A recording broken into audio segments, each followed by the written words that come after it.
If you do study in the UK, believe me when I say this, it is going to be one crazy experience. The sheer exhilaration of being in the UK, new friends, new places to discover, new pubs to hit, all of it is going to take you by surprise. And before you know it, you will be falling asleep in your classes, failing your exams, missing classes, your course will be over, you won't have a job, and then you'll wonder where you went wrong and where all the time went. You wouldn't be alone.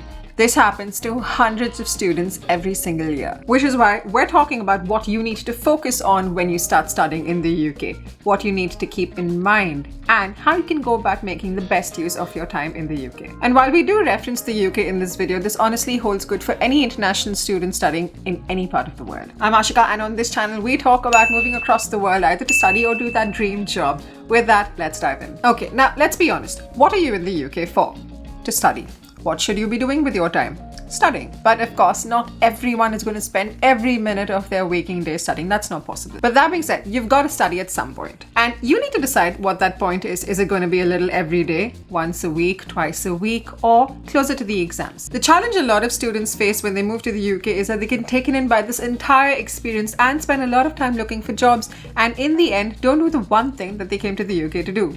Study. Now, you need to study however works best for you, but ideally do not leave it till the last. Because here's the thing, unlike a lot of students who are residents in your class and they're residents of the UK, you can't afford to fail, because if you fail, your visa will be revoked and you will be sent back to your home country. Now, I get that studying can be very time consuming, and on most days you'd rather do anything other than study, especially if it involves having to plonk yourself in front of your book and study and try to cram in as much as you can. But here's the thing, instead of doing it that way, why don't you spend some time focusing on learning how to learn?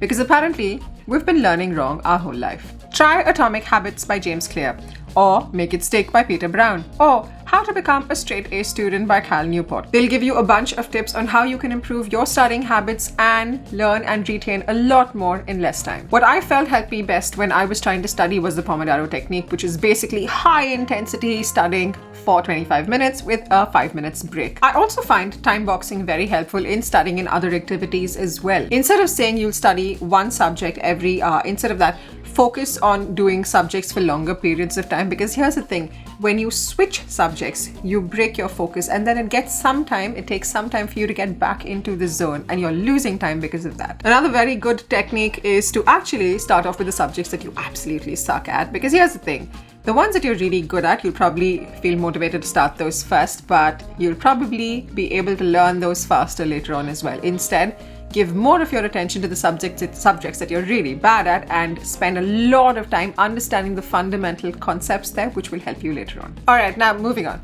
Now assume you have university for only 15 hours a week, so that leaves you with a lot of free time for the rest of the week. Choosing how you're going to spend your time can make all the difference. So you can either spend your time doing things that you've always been doing, like scrolling social media or playing games, or you can spend your time doing something that you can only do at UK universities, like joining specific clubs and societies. The goal, if you think about it, is to do things that you haven't been doing in your home country and things that you won't get a chance to do once you leave the country. Now, take for instance a rowing club. First of all, I haven't heard of rowing clubs in India. I could be wrong.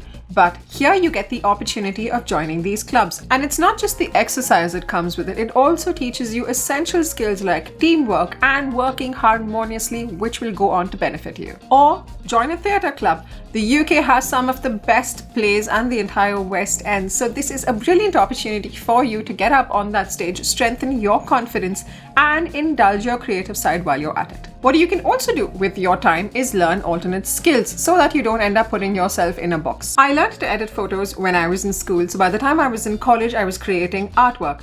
This fits seamlessly into the marketing career that I decided to opt for. So when I did decide to quit my day job, I had a lot of options at my disposal. Now, there are always going to be skills that will help you.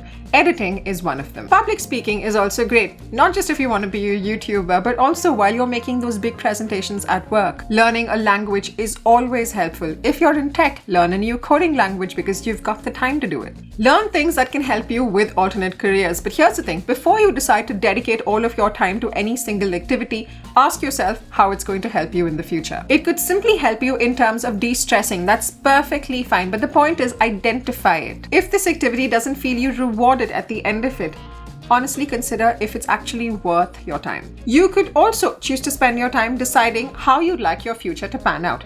Many of you might want to start businesses. There is no better time to start it than while being at uni, because here's the thing, the advantage of being at uni is that you have so many people that you can approach for guidance. If you start working on it while you're at uni, hopefully by the time you graduate, you will be done. And here's the thing, if it's an innovative idea, you can use it to apply for an innovator visa, which allows you to stay in the country for 3 years and apply for a fast-track ILR once you're done with 3 years. Now, moving on. While you're at uni, you will meet a lot of people. Some of these people will have a very positive outlook. People who are happy to be there, who want to study in the UK, who want that work visa when they're done, who want to make it big, who want to make a difference. And then there will be the people who are unhappy with studying in the UK. They will miss their families more than others. They'll be unhappy with the culture over here, and they'll be honestly looking for reasons to move away from the UK and go back to their home countries. And then of course there will be the others who have absolutely no plans for the future, and that's also perfectly fine. But their goal is to just have a good time while they're in the UK. Choose who you want to spend your time with and how much of time you want to spend with them, depending on what energy you want to have at the end of the day. Because here's the thing, energy is contagious.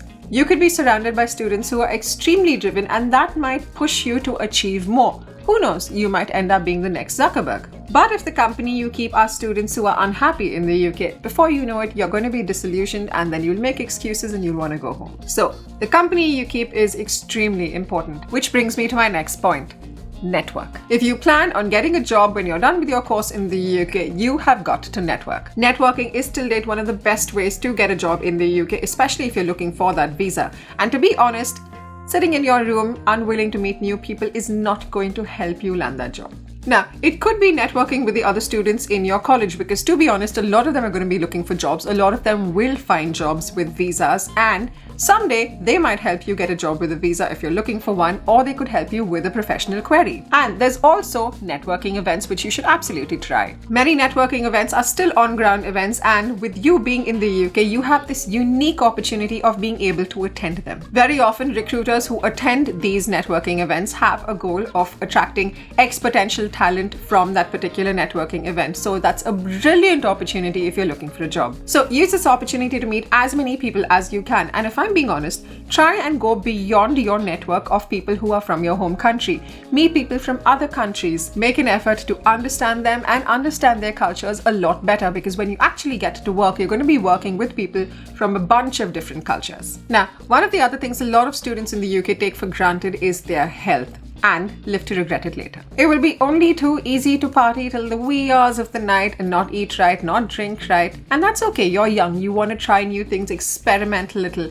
And it's all fine as long as it's on occasion. But if you're doing it very frequently, you have a problem on your hands. The outcome is, after you exhaust yourself from having too much fun, you'll end up falling asleep in class, or if you don't get the required attendance, your visa will be revoked. Instead, dedicate time to focus on yourself. Spend time on self-care, and your self-care routine could honestly be whatever works for you. For me, what works best is walking beside the river. It really recharges me. Sleep early whenever you can. You really need those 8 hours of sleep, which is something most students take for granted. And the simple reason is this: a good 8 hours of sleep makes all the difference when it comes to your energy levels for the rest of the day. No sleep means low energy levels. And it gives you wrinkles, believe me. It's also easy to eat a lot of rubbish when you're a student, because you're like, when else will I live? But here's the thing, what you put into your body also determines your energy levels at the end of the day and your mood. Processed flour will make you lethargic. Too much coffee is going to make you jittery, and a lot of junk food is just going to make you bloat. The good thing about the UK is there are a lot of food options and a lot of healthy food options. So wherever you can help it, eat to nourish your body and not to fill your tummy. I would also say exercise, but for 2 reasons. One is, of course, for the health of your body. But the other thing is because it helps you focus. Just an hour of exercise not only energizes you, but also instantaneously charges up your brain, which helps you focus a lot more when it comes to studying. And then we come to the most important point. When you're in university, you will notice that time is going to slip you by very easily. First, you'll be done with the day, then the week, then the month, and then before you know it, your course is done. Which is why if there's one thing you do, it is be extremely careful with your time. And the best way to go about doing this is to calendarize your entire day. calendarize your entire life. Create an entire schedule for yourself, especially the hours that you're not going to be at university, because you will have a sizable number of hours, and it's important that you plan what to do during those hours or you'll end up wasting them. I'm not even a student and I have an extremely busy schedule, so I absolutely live by this. As a student, you will have even less time. You'll have university, you'll have social engagements, you'll have assignments, you'll have to prep for your exams, you'll have to join clubs and societies, you'll be doing part-time jobs, you'll be job hunting. So it's very easy to understand where all the time can get lost. For the hours that you don't have university, right at the start, plan accounting for every single hour in the day, how you're going to spend that time so that you don't waste any of it. And include details like self-care, like cooking, studying, exercise, include all of it. Not only will it help you organize your time better while you're studying, it'll also set you up for the future, because when you start working, your days are going to be equally busy. You will have to calendarize your entire day. Get into the habit of it and you will honestly come out better. Now, I know that was a lot to follow, but follow this method and trust me, you will thank me once your course is done and you've landed that job. I hope there's one or two or more things that you think would help you from this video and will help you get a lot more organized when it comes to studying in the UK. If you think this video helped, like it, give it a thumbs up and share it with your friends. And if you'd like to know more on what you can expect from your time in the UK studying here, I suggest you watch this video.